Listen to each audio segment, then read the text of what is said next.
Video में हम बात करने वाले हैं इंडिया के डिफेंस बजट के बारे में। इंडिया का डिफेंस बजट कितना है, सैलरीज कितनी जाती है, पेंशन कितनी है, यूएस चाइना के सामने हम कहाँ पे खड़े हैं, और अगर हमारे डिफेंस बजट में कुछ कमी है तो इसको इन द फ्यूचर हम पूरा कैसे कर सकते हैं, डिस्कस करेंगे।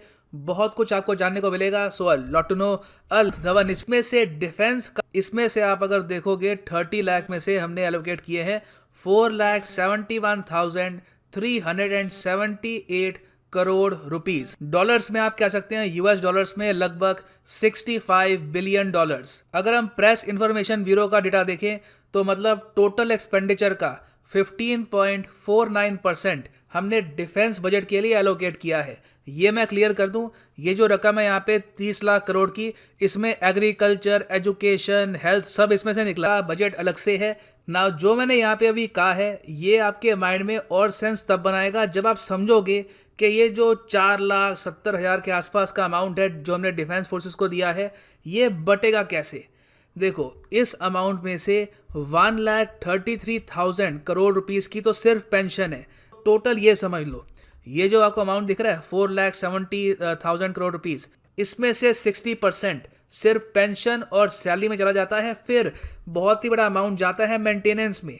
जो हमने टैंक्स खरीद रखे हैं, जो हमारे पास गन्स अभी के लिए हैं, जो हमारे पास इस वक्त सबमरीन्स हैं, शिप्स हैं, उनको मेंटेन करने के लिए बहुत सारा अमाउंट जाता है। फिर वो अलग होता है, फिर जाके कुछ अमाउंट बचता है, उससे हम नए वेपन्स खरीद सकते हैं। तो यहाँ पे आप देखोगे ये मिनिस्ट्री ऑफ डिफेंस का डेटा है। टोटल रेवेन्यू नेट एक्सपेंडिचर जो है वो है 2,18,000 करोड़ का।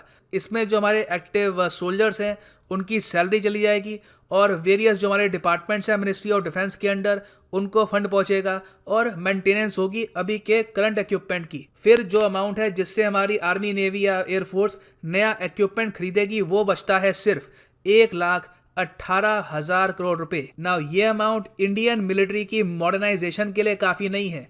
आपको अच्छे से पता है हमारी एयरफोर्स के जो विमान हैं काफ़ी हद तक आउटडेटेड हो चुके हैं। रिसेंटली हमने देखा पाकिस्तान का F-16, हमारा MiG-21, वो लोग हमसे काफ़ी एडवांस वेपन यूज़ कर रहे थे। हालांकि वो बात अलग है, उनको फ्री में मिलता है, तो वो हम यहाँ पे डिस्कस करेंगे नहीं।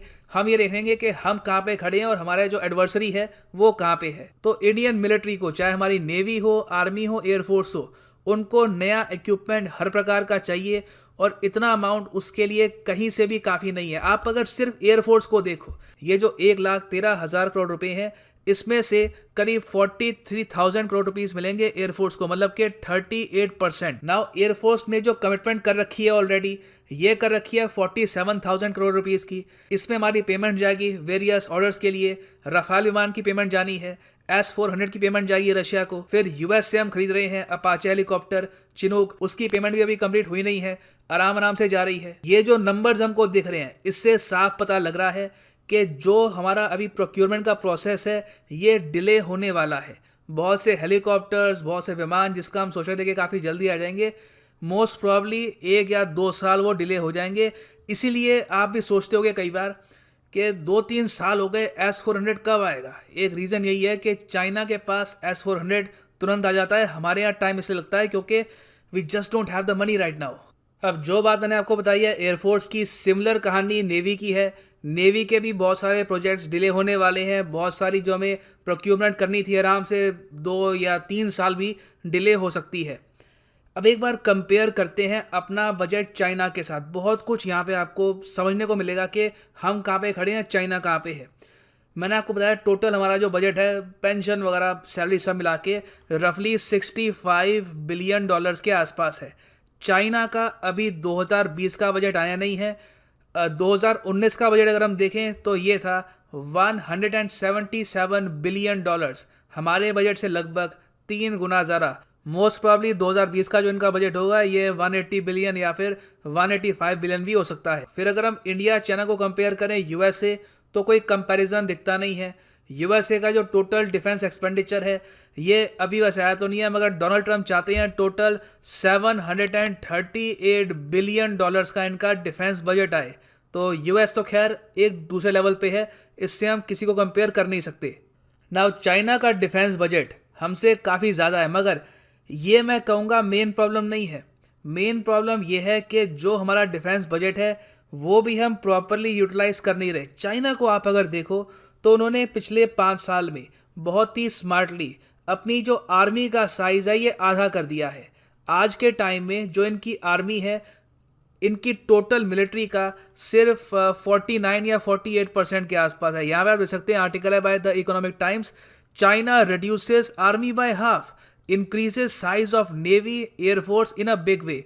आज के समय जो इनकी नेवी है बहुत ज़्यादा बड़ी है, इनकी एयरफोर्स काफ़ी बड़ी है, क्योंकि इनको पता है कि मॉडर्न वॉरफेयर में आपके पास अगर 10 लाख सैनिक हैं, 9 लाख सैनिक हैं, इससे फ़र्क नहीं पड़ता आपकी एयरफोर्स कितनी स्ट्रांग है, आपकी नेवी कितनी स्ट्रांग है, आप किस तरीके से दुश्मन के जो हार्बर हैं उसको ब्लॉक कर सकते हैं, दैट मैटर्स। इसलिए चाइना जो संख्या है अपनी मिलिट्री की आर्मी में वो धीरे धीरे कम कर रहा है। इससे इनको फ़ायदा ये होता है कि इनकी जो पेंशन का खर्चा है वो काफ़ी हद तक कम हो रहा है, सैलरी का खर्चा कम हो रहा है, वो पैसा ये इन्वेस्ट कर पा रहे हैं ज़्यादा अच्छे एयरक्राफ्ट में, सबमरीन्स में, एयरक्राफ्ट कैरियर्स में। तो इनको वेट नहीं करना पड़ता हाईटेक इक्विपमेंट के लिए कई सालों तक, जिस तरीके से इंडियन मिलिट्री को करना पड़ता है। यहाँ पे आप देख पाएंगे एक और आर्टिकल है साउथ चाइना मॉर्निंग पोस्ट का, Chinese army now make up less than half of people liberation armies strength as military aims to transform itself into a modern fighting force.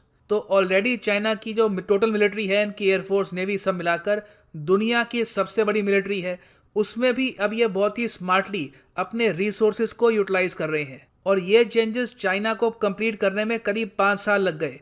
हम कब ये शुरू करेंगे, कब ख़त्म होगा, that remains to be seen. आपको ये भी देखना होगा, चाइना ने बहुत ही स्मार्टली अपने total number of officers army में ये कम कर दिए हैं। आर्मी में आपको ऑब्वियसली सिंस सोल्जर्स बहुत सारे हैं, जवान बहुत सारे हैं, उनके लिए आपको ऑफिसर्स भी ज़्यादा चाहिए, तो इनके ऑफिसर्स भी 30% कम हो चुके हैं। वहाँ पर भी आपकी सैलरी पेंशन का खर्चा बच रहा है, उसको आप और तरीके से यूटिलाइज कर सकते हैं। नाउ इंडिया को आज के टाइम में आप अगर देखो, टोटल हमारी मिलिट्री में 14 लाख एक्टिव पर्सनल है, दुनिया की सेकेंड लार्जेस्ट मिलिट्री फोर्स है।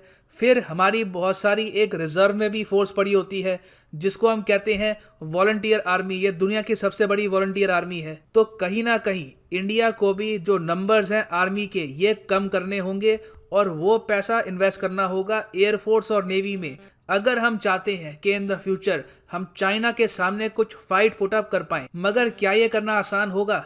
देखो, बहुत मुश्किल होने वाला है, क्योंकि चाइना में रोजगार की कमी इतनी है नहीं जितनी रोजगार की कमी इंडिया में है। बहुत से लोग आज के टाइम में भी आर्मी ज्वाइन करते हैं रोजगार के लिए, उनको पता होता है यहाँ पे ऑफ कोर्स देश की सेवा तो वो करेंगे ही, साथ ही साथ ये उनके जॉब का भी इंपॉर्टेंट सोर्स होता है।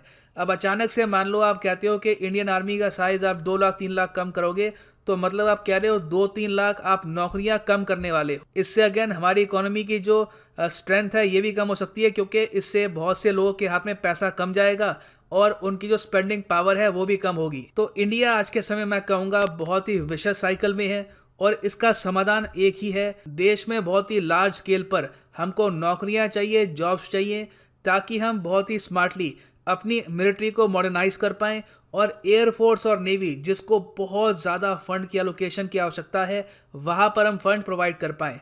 नहीं तो आप अगर पाकिस्तान को भी देखो, पाकिस्तान का जो टोटल बजट है वो है 1 लाख करोड़ रुपए, इंडियन रुपीस की मैं बात कर रहा हूँ। यहाँ पे हमारे रुपीस में लगभग 1 लाख करोड़ का उनका टोटल मिलिट्री का बजट है, और आप कह सकते हैं जितने की हम पेंशन बांटते हैं उससे भी कम उनका टोटल बजट है। मगर वो अपने बजट को स्मार्टली यूज़ करते हैं। वहाँ पर उतनी बड़ी आपको आर्मी मिलेगी नहीं जितनी आर्मी इंडिया के पास है।